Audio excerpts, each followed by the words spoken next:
हिमविद्या पाठशाला में आप सभी का स्वागत है। उत्तराखंड का समग्र राजनीतिक इतिहास जो कि अजय रावत सर द्वारा लिखा गया है, इसकी कुछ इंपॉर्टेंट टॉपिक्स मैं आप लोग के संग शेयर कर रही हूँ। अभी तक मैंने 9 वीडियोज़ आप लोगों के संग शेयर कर ली हैं, जिसमें हम लोग काफ़ी इंपॉर्टेंट टॉपिक्स कवर कर चुके हैं। ये आपके एग्जाम के पर्पज़ से काफ़ी इंपॉर्टेंट और हेल्पफुल होने वाली है। अगर आप लोगों ने चैनल को सब्सक्राइब नहीं किया है तो आप प्लीज़ चैनल को सब्सक्राइब कर लीजिए और बेल आइकन भी प्रेस कर लीजिए, ताकि इस बुक से जो भी इंपॉर्टेंट टॉपिक्स मैं आप लोगों के संग शेयर करूँगी, उसके इंपॉर्टेंट उसका नोटिफिकेशन आप लोगों तक टाइम से पहुँच जाए। इसलिए आप लोग चैनल को ज़रूर सब्सक्राइब कर लीजिएगा।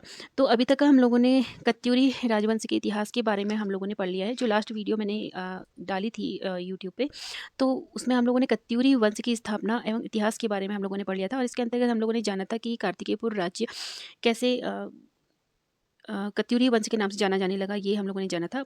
कार्तिकेयपुर राजवंश की जो पहली जो राजधानी थी वो जोशीमठ में थी, जो गढ़वाल क्षेत्र में पड़ती है। उसके बाद इन्होंने अपनी राजधानी बदलकर कत्यूरी घाटी के पास कर ली, जो कि कुमाऊं क्षेत्र में पड़ता है। तो इस सब के पीछे की हमने कहानी जानी थी कि क्या हुआ था और कैसे ये लोग कत्यूरी घाटी तक पहुँचे और वहाँ पर अपनी राजधानी स्थानांतरित करी।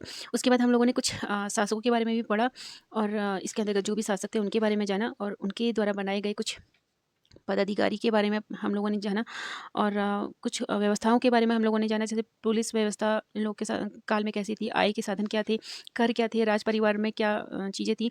तो ये सारी चीज़ें हम लोगों ने जान ली थी, और अब हम लोग आज पढ़ने वाले हैं कत्यूरी वास्तुकला के बारे में आज हम पढ़ेंगे। तो वीडियो को शुरू करने से पहले मैं आप लोगों से एक रिक्वेस्ट करना चाहती हूँ कि वीडियो को लास्ट तक जरूर देखिएगा, कि क्योंकि ये जो टॉपिक है ये आप लोगों के एग्जाम के पर्पज़ से काफ़ी इंपॉर्टेंट होने वाला है। और वीडियो पसंद आए तो लाइक ज़रूर कीजिएगा। और एक रिक्वेस्ट और है कि आप लोग कमेंट में, जहाँ से भी आप लोग इस वीडियो को देख रहे हैं, अपने कमेंट में अपने उस प्लेस का नाम ज़रूर मेंशन कीजिएगा। और आप जहाँ से भी इस वीडियो को देख रहे हैं, ये जानकर मुझे बहुत ज़्यादा खुशी होगी। तो आइए शुरू करते हैं आज का टॉपिक।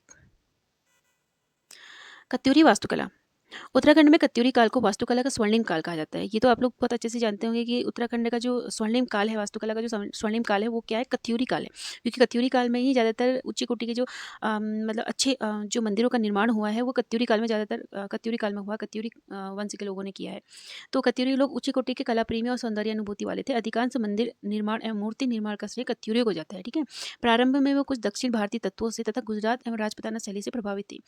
दक्षिण भारतीय तत्व से क्या तात्पर्य है? दक्षिण भारतीय तत्व से तात्पर्य है कि दक्षिण की जो कला और वास्तुकला थी और मंदिर निर्माण की जो शैली थी, वो इनको बहुत ज़्यादा प्रभावित करती थी। और साथ में गुजरात और राजपूताना शैली से भी काफ़ी प्रभावित थी।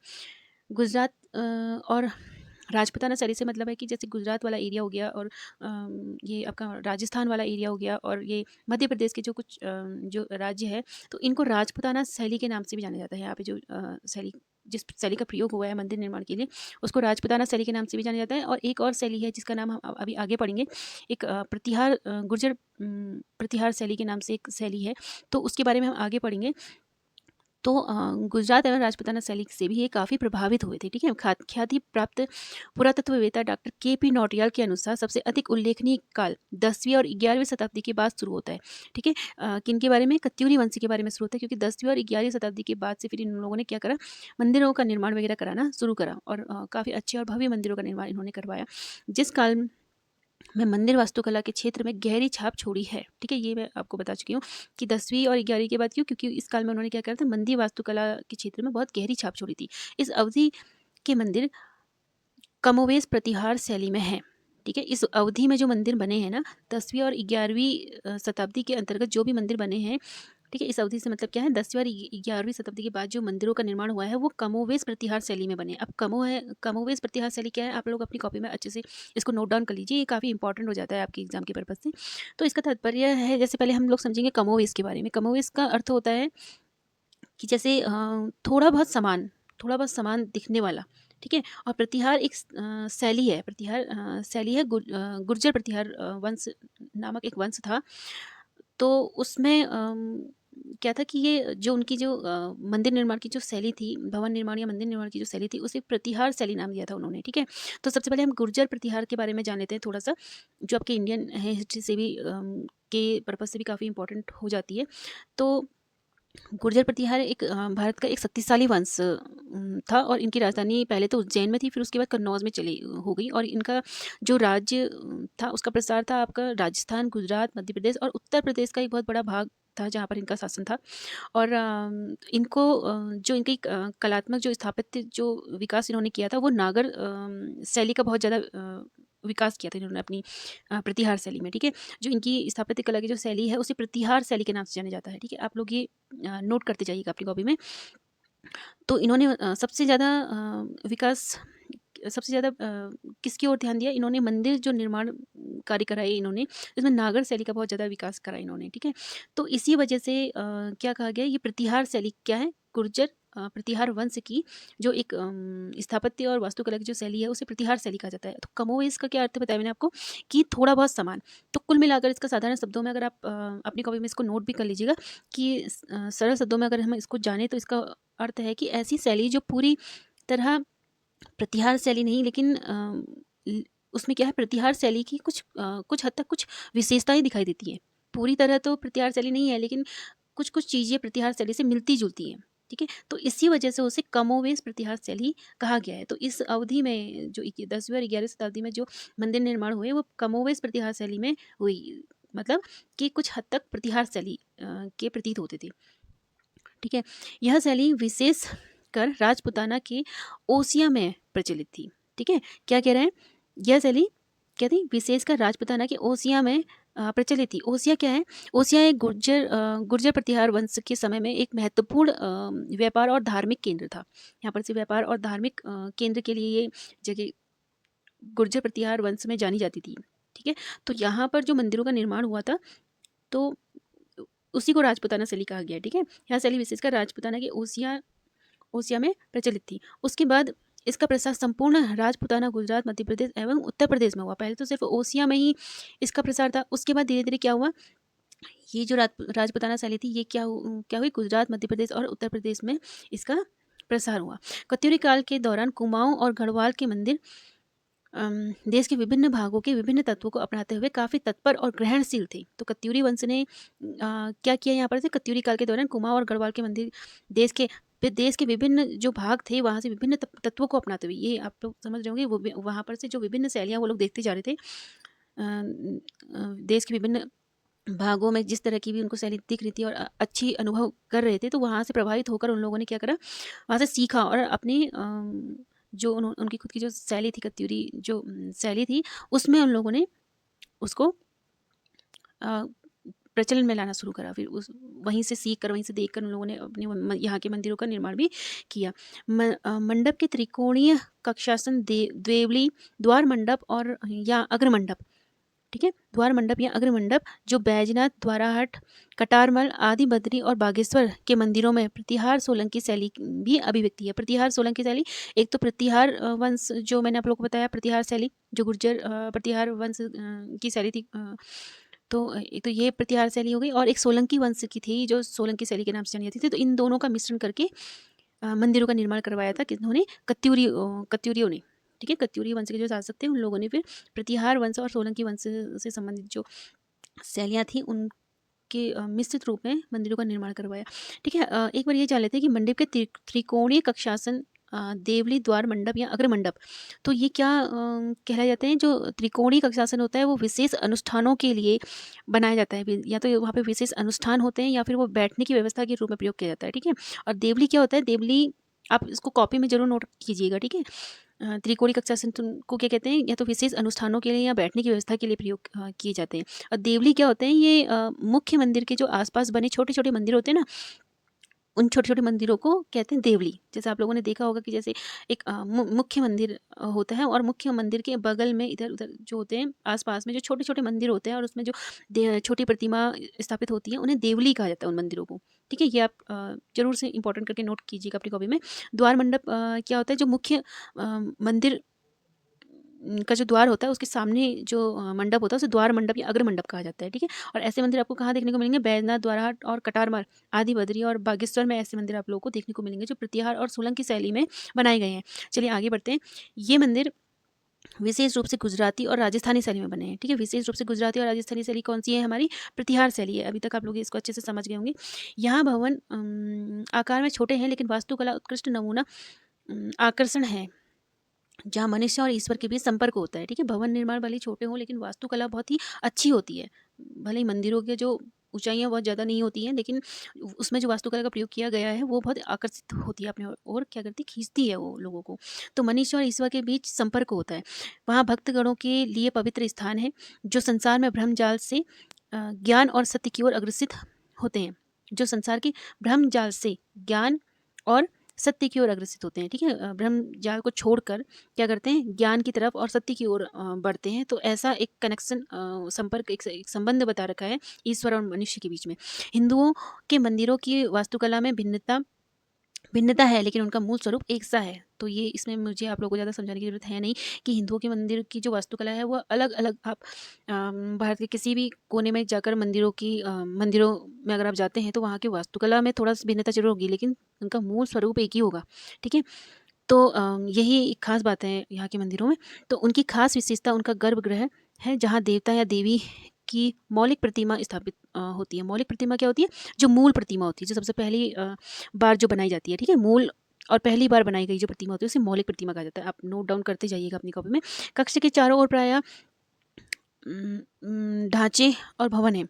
बाहर से गर्भगृह को शिखर समान स्तंभ से सुशोभित किया गया है, ठीक है? कुछ क्षेत्रों में उन्हें विमान कहा जाता है। परिक्रमा हेतु मंदिर और गलियारों को सुसज्जित किया गया है। कहीं-कहीं गर्भगृह तथा मंडप के मध्य अंतराल अथवा बरामदा बनाया गया है। कत्यूरी मंदिर हिंदुत्व में पोषित संयोजित कला, धर्म के आधार से विश्वास, मूल्यों और जीवन शैली के संश्लेषण और मिश्रण को प्रतिबिंबित करते हैं। वे मानव भक्ति तथा पवित्र स्थान के मध्य एक कड़ी है, ठीक है? मानव और तथा पवित्र स्थान के बीच में एक कड़ी है। ये भक्तों पर स्थायी प्रभाव डालते हैं और तीर्थयात्रियों को विचार एवं भावनाओं की दुनिया तथा मानव जीवन की अंतर्दृष्टि में ले चलते हैं, ठीक है? कत्यूरियों की वास्तुकला का वर्णन करते हुए उमा प्रसाद थपलियाल कहते हैं कि उत्तराखंड में विकसित कत्यूरी शिखर की वास्तुकला का अनुष्ठान और नवीनता के बारे में कुछ शब्द जोड़े जा सकते हैं। इस प्रकार के शिखर नागर शिखर से विकसित हुए हैं, जो कत्यूरियों द्वारा संरक्षित थे और जिन्हें बागेश्वर और तपोवन के मंदिरों में देखा जा सकता है, ठीक है? जो उत्तराखंड में विकसित जो कत्यूरी शिखर है ना, तो वो क्या है? कत्यूरी शिखर की वास्तुकला का अनुष्ठान और नवीनता के बारे में कुछ शब्द जोड़े जा सकते हैं। इस प्रकार के शिखर नागर शिखर से विकसित हुए हैं। नागर शिखर जो जिनका क्या किया था, विकास किसने किया था? प्रतिहार वंश के शासकों ने किया था ना। प्रतिहार शैली में नागर जो शैली है उसका उसका काफ़ी विकास किया था। तो वहीं से इन लोगों ने क्या किया है? नागर शैली अपनाई है, जो कत्यूरियों द्वारा संरक्षित थे। फिर कत्यूरियों ने क्या किया था? उसको और ज़्यादा मतलब संरक्षित किया था और अपनी शैली में भी अपनाया था, और जिन्हें बागेश्वर और तपोवन के मंदिरों में देखा जा सकता है। बागेश्वर तपोवन मंदिर जो बद्रीनाथ के पास स्थित है ना, रुद्रेश्वर शिव मंदिर जो है वो, उस मंदिर के बारे में यहाँ पे लिखा गया है कि मंदिरों में देखा जा सकता है। बागेश्वर तपोवन के मंदिरों में देखा जा सकता है। नागर शैली में शिखर गर्भगृह के छत के ऊपर गोलाकार रूप में बनाया जाता है, ठीक है? आप लोग जब भी इन मंदिरों में जाओगे तो इन मंदिरों के इन भागों के को अच्छे से देखिएगा और समझिएगा कि बुक के हिसाब से ये मतलब किस तरीके से दिखते हैं, ठीक है? जब भी आप लोगों का बागेश्वर या तपोवन या फिर जहाँ पर भी कत्यूरी वंश की जो भी वास्तुकला के हिसाब से जो भी मंदिर निर्माण हुए हैं, उन मंदिरों को आप लोग अच्छे से उसके स्वरूप को देखिएगा कि किस तरीके से बनाए गए हैं। तो नागर शैली में शिखर गर्भगृह के छत के ऊपर गोलाकार रूप में बनाया जाता है, ठीक है? नागर शैली का जो शिखर होता है, यानी कि छत जो होती है, वो गर्भगृह के जस्ट ऊपर बनाई जाती है, गोलाकार रूप में बनाई जाती है, जो ऊपर की ओर क्रमशः सुंडाकार पतला होता है, ठीक है? आप लोगों ने देखी होंगी ये मंदिर। शिखर पर जोड़ को अच्छी प्रकार से तरासे गए गोलाकार शिला पट्टी से आच्छादित किया जाता है। कत्यूरी शिखर नागर शिखर से भिन्न थे, क्योंकि वे सिर्फ शीर्ष पर अधिक झुके हुए नहीं थे तथा पत्थर के छत समतल छत होते थे, और शीर्ष पर गोलाकार पाषाण निर्मित अम्लक होता था, न कि पत्थर का टुकड़ा होता था। तो क्या होता था? जो शीर्ष पर जो गोलाकार पाषाण पत्थर रखा जाता था, वो क्या होता था? अम्लक जैसा होता था। अम्लक का अर्थ होता है आंवला से माना जाता है। तो आंवला के आकार का गोल एक पत्थर होता है, तो उसको उसमें रख दिया जाता है वहाँ पर को, ठीक है? तो अम्लक आप लोग कभी भी जाएंगे तो देखिएगा कि इस तरह का गोल पत्थर जो होता है, अम्लक के आकार का जो होता है, उसे अम्लक ही कहा जाता है। आंवला के आकार का गोल होता है वो, तो उसे अम्लक कहा जाता है, और उसे रखा जाता है, ना कि पत्थर का टुकड़ा होता है, ठीक है? चलिए आगे बढ़ते हैं। कटारमल का मंदिर।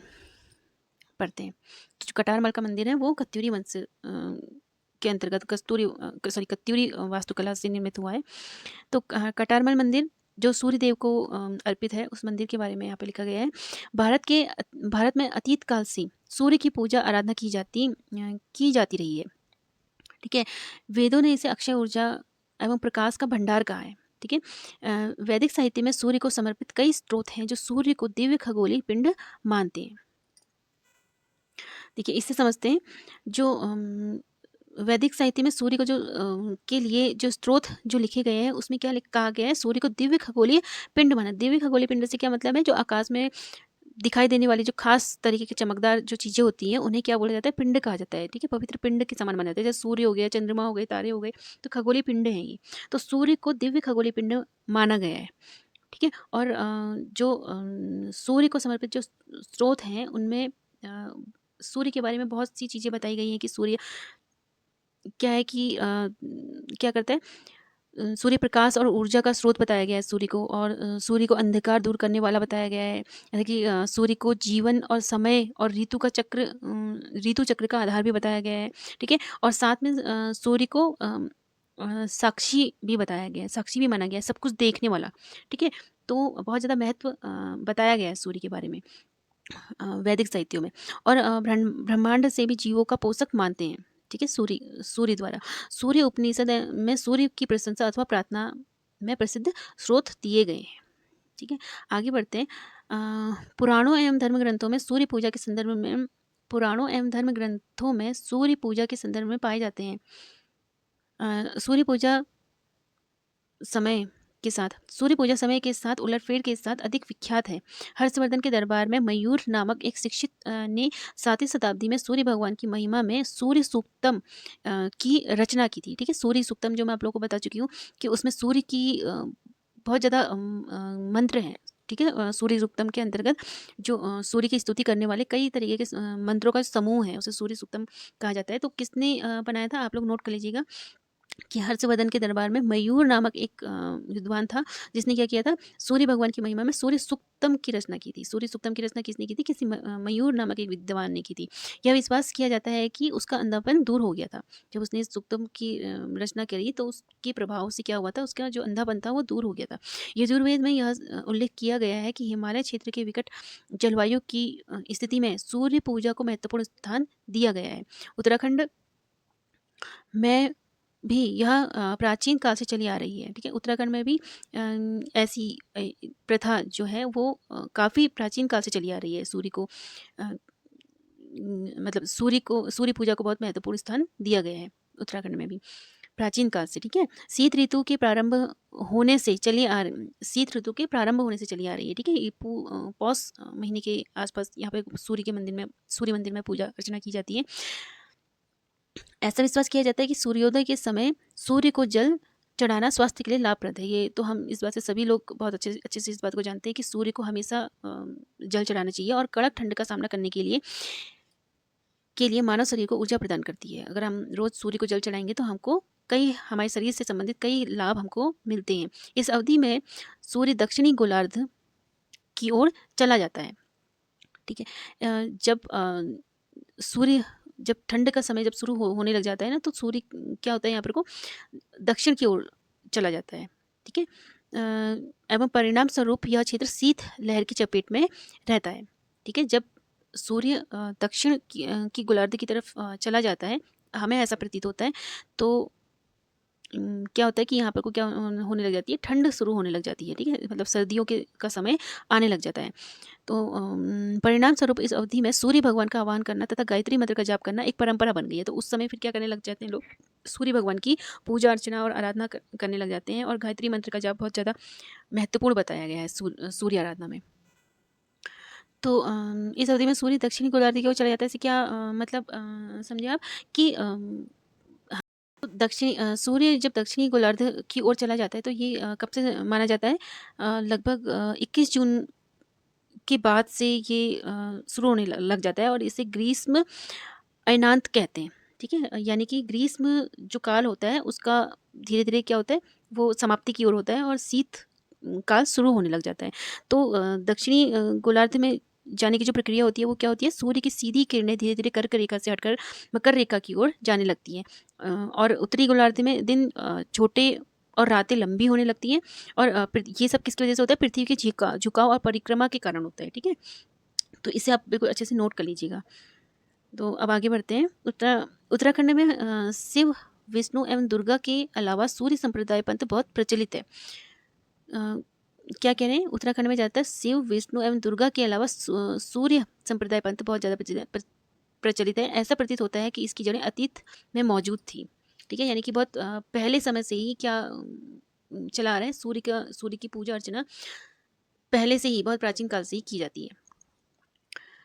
और इस क्षेत्र में इसका प्रवेश ईसाई संवत से पूर्व हुआ है। ईसाई संवत यानी कि ईसा मसीह के जन्म से पहले से ही हुआ है। सूर्य का जो पूजा अर्चना है तो वो पहले से ही ईसा मसीह के जन्म से पहले से ही माना जाता है। फिर भी इसकी जानकारी पुरातात्विक अभिलेख, तालिस्वर ताम्रपत्र अनुदान अभिलेख 5वीं एवं 6वीं शताब्दी के प्रारंभिक ऐतिहासिक अभिलेख तालिस्वर ताम्रपत्र अनुदान अभिलेख में मिलती है।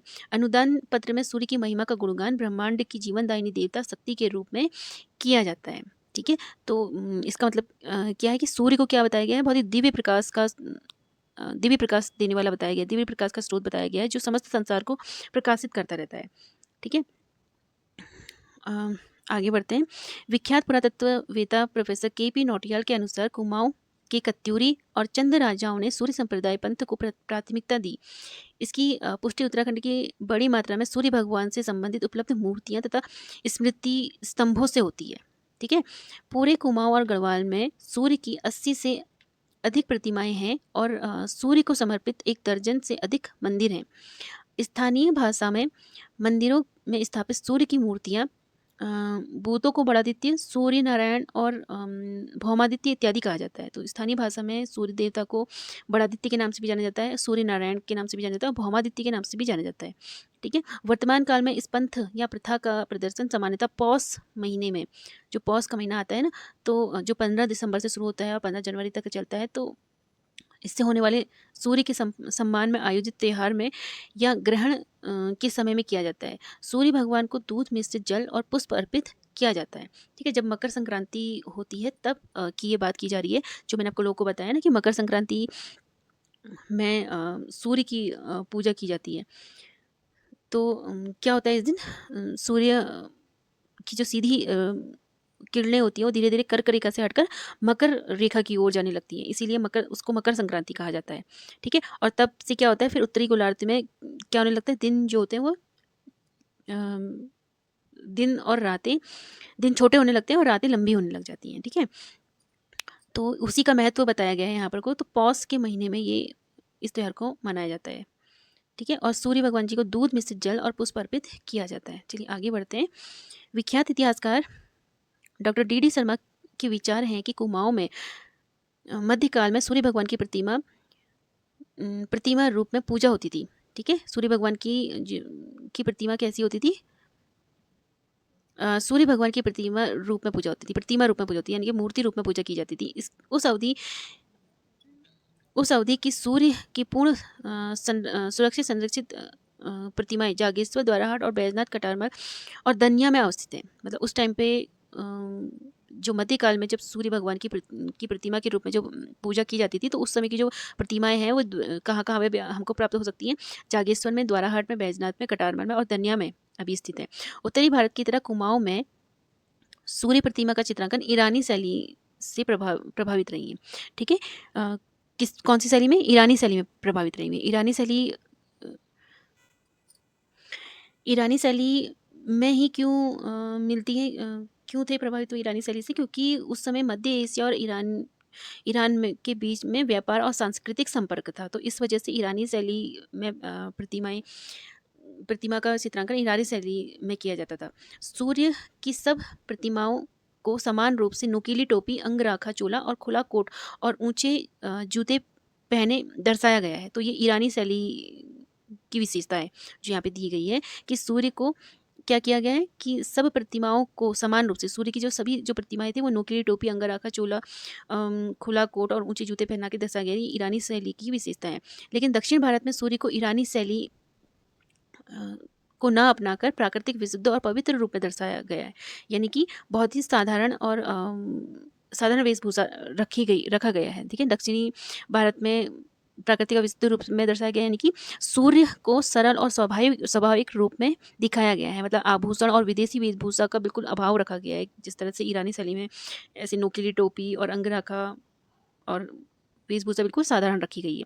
कहाँ पर की बात हो रही है? ये दक्षिणी भारत में, दक्षिण भारत में। ठीक है, तो कला इतिहासकारों का मत है कि प्राचीन काल में खगोलीय शक्तियों की पूजा का प्रचलन तथा लोकप्रियता बढ़ी तो उनकी प्रतिमाओं को लकड़ी में तराशा गया, विशेषकर हिमालय क्षेत्र में, जहाँ पर्यावरण की स्थिति उन्हें दीर्घ काल तक सुरक्षित और संरक्षित रखने में अनुकूल थी।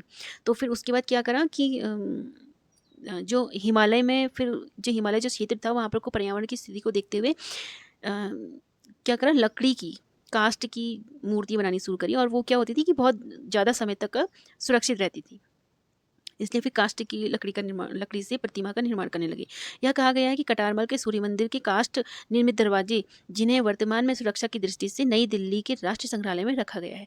तो कभी भी आप लोग को वहाँ जाने का मौका मिले तो आप जरूर से देखिएगा कि जो कटारमल के जो काष्ठ से यानी कि लकड़ी से निर्मित जो दरवाजे हैं वो अभी भी नई दिल्ली राष्ट्रीय संग्रहालय में सुरक्षित हैं। तो बहुत ही सुंदर नक्काशी और बहुत ही सुंदर काम उसमें उन दरवाज़ों में किया गया है। जब मैं भी गई थी, मुझे भी जब मौका मिला था नई दिल्ली संग्रहालय में जाने का, तो मैंने भी वहाँ पर को ये सारी चीज़ें देखी थी, और बहुत ही सुंदर सुंदर नक्काशी करके अभी भी वहाँ पर को बहुत अच्छे से रखी गई हैं। तो आपको लोगों को मौका मिलेगा कभी तो जाइएगा और वहाँ पर को जाके इस बात को दोहराइएगा कि ये कटारमल के सूर्य मंदिर के काष्ठ निर्मित दरवाजे हैं। तो इससे आप लोग को ध्यान में भी रहेगा और कभी आप भूलेंगे भी नहीं जीवन में। तो मौका मिले तो ज़रूर जाइएगा। ठीक है, चलिए आगे बढ़ते हैं। इस कला के सर्वोत्तम नमूने हैं। ठीक है, बहुत जो मैं आपको बता चुकी हूँ कि बहुत ही सुंदर नक्काशी की गई उन दरवाजों और खिड़कियों में, तो आप लोग जरूर देखना। यहाँ तक कि सूर्य भगवान की भव्य प्रतिमा राष्ट्रीय संग्रहालय में रखी गई है, और ये बात बिल्कुल सच है। और कटारमल में पौन राजा की प्रतिमा, जिसे अमेरिका में तस्करी कर पहुँचाया गया, उस काल के धातु कला के उत्कृष्ट नमूने थे। वह मूर्ति अष्ट धातु से निर्मित थी। अब पौन राजा कौन थे? तो ये स्थानीय परंपरा में एक लोक नायक और राजा माना जाता है इन्हें। ठीक है, तो कुछ मान्यताओं के अनुसार उनका संबंध कत्यूरी वंशों से जोड़ा जाता है। तो लोक कथाओं में उन्हें सूर्य का उपासक और क्षेत्र का संरक्षक के रूप में जाना जाता है, पौन राजा को। तो उनकी एक प्रतिमा थी जो ऐसा कहा जाता है कि अमेरिका में पहुंचा दी गई किसी मतलब ऐसी तस्करी करके, और उसमें काफ़ी धातु कितने अष्ट धातुओं का से निर्मित थी वो प्रतिमा। तो ये काफ़ी इंपॉर्टेंट है, तो आप लोग इसको नोट डाउन कर लीजिएगा। आगे बढ़ते हैं। कटारमल का मंदिर कोसी नदी के दक्षिण तट पर सुरमई पहाड़ी के ऊपर स्थित है, जो अल्मोड़ा से 17 किलोमीटर की दूरी पर स्थित है। आंशिक उपेक्षोकर्म सुरक्षा उपेक्षा के बावजूद प्रभावशाली है। यह स्तंभित करने वाली कत्यूरियों का समृद्ध इतिहास है। कत्यूरी वंश ने जो एक हैरान कर देने वाला जो ये निर्माण किया है, इस मंदिर का निर्माण किया है, तो उसके बावजूद भी इस मंदिर को एक सही देख रेख नहीं मिली सरकार द्वारा, इसका कोई संरक्षण नहीं किया गया है सही से। तो उसके बावजूद भी इसका जो प्रभाव है वो बरकरार है, अपनी जड़ों को मजबूत किए हुए है ये मंदिर, जो प्राचीन काल से कत्यूरियों के द्वारा बनाया गया जो मंदिर है। तो उसके बारे में ये लिखा गया है कि ये बहुत ही उस समय का ये बहुत ही अचंभित करने वाला अचंभित करने वाला एक निर्माण था, लेकिन जो सुरक्षा और संरक्षण इसको प्राप्त होना चाहिए था वो नहीं मिला है। ठीक है, यहाँ मुख्य मंदिर के चारों ओर 7वीं 8वीं सदी के लगभग 50 छोटे छोटे मंदिर हैं। प्रोफेसर केपी नौटियाल के अनुसार इस मंदिर की महत्ता इसीलिए उल्लेखनीय है क्योंकि यह देश के इस भाग में स्थित केवल एक ही महत्वपूर्ण मंदिर है। ठीक है, मंदिर स्थानीय भाषा में बड़ादित्य या महान सूर्य भगवान कहलाता है। स्थानीय भाषा में इसे बड़ादित्य मंदिर कहा जाता है या भगवान सूर्य भगवान का मंदिर कहलाया जाता है।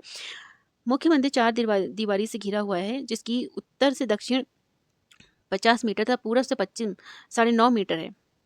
यह ऊपर उठे हुए चबूतरे, जिसको जगाती भी कहा जाता है, उस पर स्थित है। जिसमें गर्भगृह है। इसकी माप 1.15 वर्ग मीटर है और जिसकी लंबाई हर ओर 7.6 मीटर है, और बाहर में पूर्व की ओर सुरक्षा हेतु द्वार मंडप है। द्वार मंडप क्या होता है? मैंने आपको बताया था कि जो मुख्य जो द्वार होता है उसके जो सामने जो मंडप होता है उसे द्वार मंडप कहा जाता है। और उसकी स्तंभ भी क्या है, काफ़ी मजबूत हैं, लेकिन इसमें सजावट नहीं है। ठीक है, तो इसमें जो भी ये नाप लिखी गई है, इन नापों को भी आप लोग, मेजरमेंट को भी आप लोग अच्छे से अपनी कॉपी में नोट डाउन कर लीजिएगा। चलिए आगे बढ़ेंगे। गर्भगृह का निर्माण इस प्रकार किया गया है कि सूर्य की पहली किरण इस पर पड़ती है। तो ये बहुत ही महत्वपूर्ण बात है। ठीक है, कभी भी आप लोगों को जाने का मौका मिलेगा तो आप लोग ज़रूर इस मंदिर पे जाइएगा और वहाँ की नक्काशी और वहाँ के मंदिर के उस निर्माण को अच्छे से देखिएगा और समझिएगा। इस मंदिर की एक अन्य विशेषता यह है कि गर्भगृह के ऊपर एक और मंजिल है जो अंधकारपूर्ण है। इसकी गुजरात और राजपूताना के सोलंकी मंदिर एवं ग्वालियर के सास बहू मंदिर से समरूपता आश्चर्य में डालने वाली है। यानी कि जो ये जो मैंने आप लोगों को बताया था ना कि गुजरात और राजपूताना वाली शैली कौन सी थी? प्रतिहार शैली थी, जो कि गुजरात और राजस्थान की गुर्जर प्रतिहार शैली के नाम से जानी जाती है। और सोलंकी वंश की जो शैली है, सोलंकी शैली के मिश्रण से बनाए गए थे यहाँ के सारे मंदिर। तो कत्यूरी जो लोग थे वो गुजरात और राजपूताना शैली और प्रतिहार शैली से काफ़ी प्रभावित थे। तो क्या कह रहे हैं कि वहाँ के मंदिरों की जैसी समानता और ग्वालियर के पास जो सास बहू मंदिर है, ठीक है, तो उससे क्या है, इस समानता है, उन मंदिरों से इसकी समानता है। ठीक है, तो ये ग्वालियर का जो सास बहू मंदिर है ये क्या है, इसको हम लोग जान लेते हैं।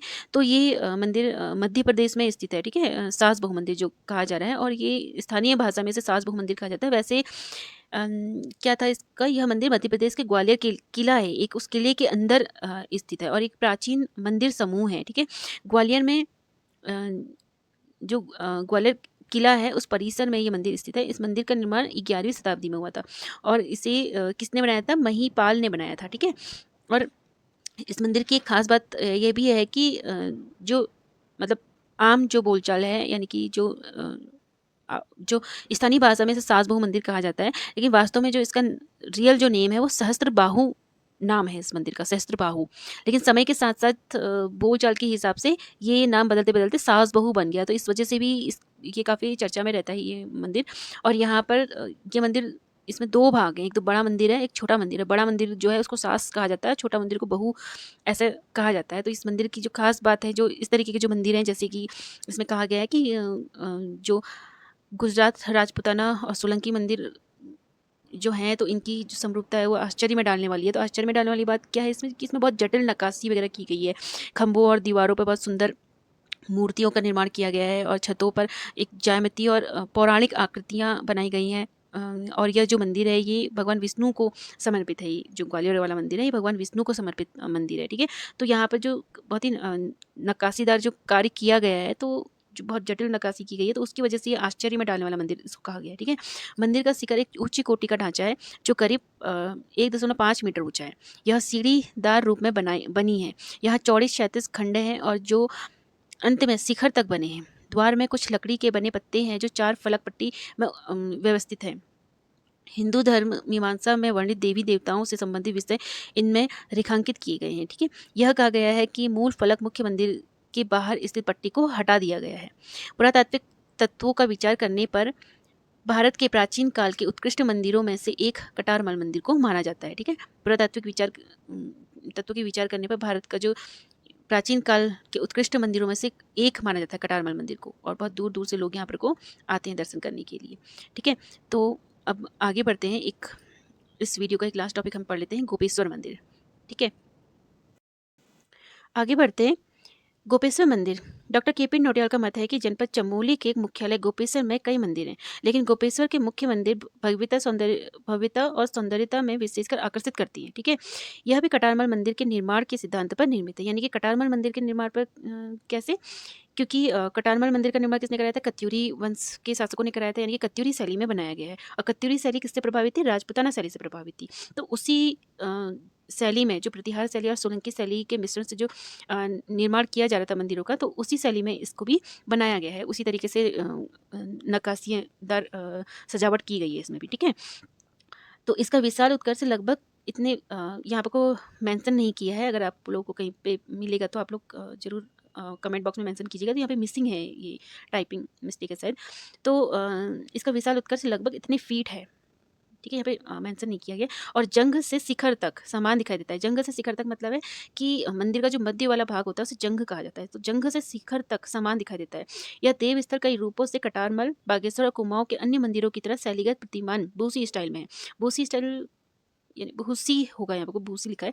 तो भूसी स्टाइल मतलब बहुत सजावट और अलंकृत ज्यामिति तरीके से काफ़ी अलंकृत डिज़ाइन इसमें बनाए गए हैं। ठीक है, कटारमल मंदिर और बागेश्वर मंदिर और कुमाऊं के अन्य मंदिरों की तरह, यानी कि जिस शैली में कटारमल मंदिर और बागेश्वर के और कुमाऊं के अन्य मंदिर बनाए गए हैं, उसी शैली में इस मंदिर को भी बनाया गया है। मंदिर में 3 देवली हैं, 3 देवली हैं, तो आला कहेंगे या ताक कहेंगे या देवली कहेंगे। तो देवली क्या होता है, जो मंदिर का जो मुख्य मंदिर होता है, मुख्य मंदिर के जो आस-पास में छोटे-छोटे मंदिरों का निर्माण किया जाता है और छोटी प्रतिमाओं को स्थापित किया जाता है, उन्हें देवली कहा जाता है। तो मंदिर के आस-पास 3 देवली हैं, ठीक है? जो 3 लहरों वाले बेल बूटों से सुशोभित की गई। इन देवलियों को किससे सुशोभित किया गया? 3 लहरों वाले बेल बूटे से। 3 लहरों वाले 3 पत्तियों वाले जो बेल बूटे होते हैं, सजावट वाली जो बेल बूटे होती हैं, उनसे सुशोभित किया गया है। ठीक है, आगे बढ़ते हैं। यहाँ शिखर पर तराशी गई मानव आकृतियां और छोटी खिड़कियां समरसता बनाती हैं या आराम दिलाती हैं। ठीक है, यहाँ पे जो शिखर पे जो तराशी गई मानव आकृतियां हैं और छोटी खिड़कियां हैं, वो क्या दिलाती हैं? आराम दिलाती हैं। मुखाकृतियां संभवतः शिव के विभिन्न मनोभावों को प्रतिनिधित्व करती हैं। जो उन मानव आकृतियां जो वहाँ पे बनाई गई हैं, वो क्या करती हैं? शिव के विभिन्न मनोभावों को दर्शाती हैं। सुसज्जित अम्लक शिला, जो सुसज्जित अम्लक शिखा होती है ना, जो मैंने आप लोग बताया था कि शीर्ष पर एक शिला होती है जिसे अम्लक कहा जाता है, गोल होती है, जो आंवले के आकार की जो बड़ी सी शिला वहाँ पर को लगाई जाती है गोल। तो उसे क्या किया गया है? सुसज्जित किया गया है। बागेश्वर की तरह काष्ठ निर्मित छतरी से आच्छादित है। आंतरिक नक्शा या मानचित्र भी महत्वपूर्ण है, विशेषकर गर्भगृह जो अंदर से 20 वर्ग फीट है। इसके 4 स्तंभ हैं जो समतल, चौरस और कम भारी भरकम है। ठीक है, इसका मंडप भी उसी माप का है। इसकी विमान या छत भी कटारमल मंदिर की तरह है, लेकिन छोटे अंतर के साथ बनी है। यानी कि कटारमल मंदिर की तरह ही है, लेकिन जो उसमें उसका जो शीर्ष वाला भाग जो है, वो थोड़ा कटारमल मंदिर के हिसाब से थोड़ा सा छोटा है। यहाँ कृत्रिम सहतीर है जो छत को टेक देते हैं। कृत्रिम सहतीर मतलब जो स्तंभ होते हैं, उस तरीके के स्तंभ हैं यहाँ पर को, जो छत को टेके हुए हैं। ठीक है, सहारा दिए हुए हैं। जागेश्वर और गोपेश्वर की मूर्तियों में कुछ समानताएं हैं। जागेश्वर में और जो गोपेश्वर में जो मूर्तियाँ बनाई गई हैं, उनमें थोड़ी बहुत समानता है। दोनों ललित मुद्रा में चित्रित हैं। ललित मुद्रा क्या होती है? जिसमें भगवान का जो रूप बनाया जाता है, उनको किस तरीके से, एक ललित मुद्रा होती है ना, एक पैर नीचे और एक पैर ऊपर मोड़ के रखा जो जाता है, तो उस मुद्रा में बैठे हुए बनाए गए हैं। ठीक है, और हल्की सी मुस्कान होती है उनके चेहरे पे, तो उसे ललित मुद्रा कहा जाता है। जो एक पैर नीचे होता है, एक पैर ऊपर मुड़ा हुआ होता है, और थोड़ा आराम वाली स्थिति में जो बनाई गई है, उस तरीके की मूर्ति यहाँ पर का निर्माण किया गया है। वे सामान्य रूप से अलंकृत है। ललित दैवीय परंपरा की देवी है, जो शिव की अर्धांगिनी पार्वती के नाम से जानी जाती है। ठीक है, वहाँ पे जो देवी की मूर्ति की स्थापना की गई है, वो शिव की अर्धांगिनी यानी कि पार्वती माँ के रूप में वहाँ पर को स्थापित की गई है। तो आज हम यहीं पर तक इसको कवर करेंगे, और बाकी इसके आगे का हम लोग अगले पार्ट में देखेंगे कि हम कितना कवर कर सकते हैं। तो उम्मीद करती हूँ आप लोगों ने यहाँ तक अच्छे से जाना होगा, समझा होगा, और अपने नोट्स में सारे पॉइंट्स अच्छे से नोट डाउन कर लिए होंगे। तो वीडियो को ज़रूर लाइक कीजिएगा और कमेंट करके बताइएगा कि आप लोग कहाँ से ये वीडियो देख रहे हैं। तो आज के लिए बस इतना ही। Thank you.